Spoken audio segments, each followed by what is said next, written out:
Let's open up the settings, click network and internet settings, click advanced network settings, click network reset and reset your network. Once reset complete after, move on with next step, search for services. Here you need to search for VGC. Scroll down and search for VGC. Right click, click properties and make sure the startup type should be in automatic and the service should be in running mode. Click apply and OK. Once complete after, restart it.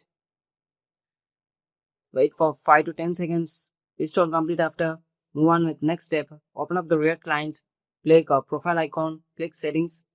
This page will appear. In this you need to click Valorant and click repair. And wait for a couple of seconds. It's repairing your files. Once complete after, the pop-up will appear successfully repaired.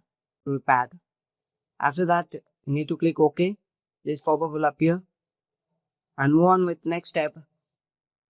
Search for run and type the following text: percentage local app data percentage. Click OK. This page will appear. In this, scroll down and click Valorant folder, click save the folder and delete the web cache. Click Windows Defender Firewall and click allow an app of feature store into Defender Firewall.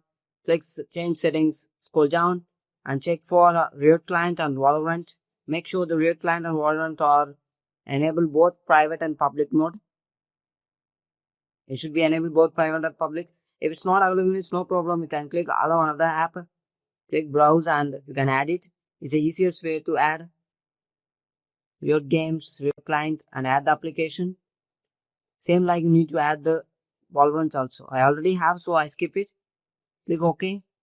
After that, restart your PC.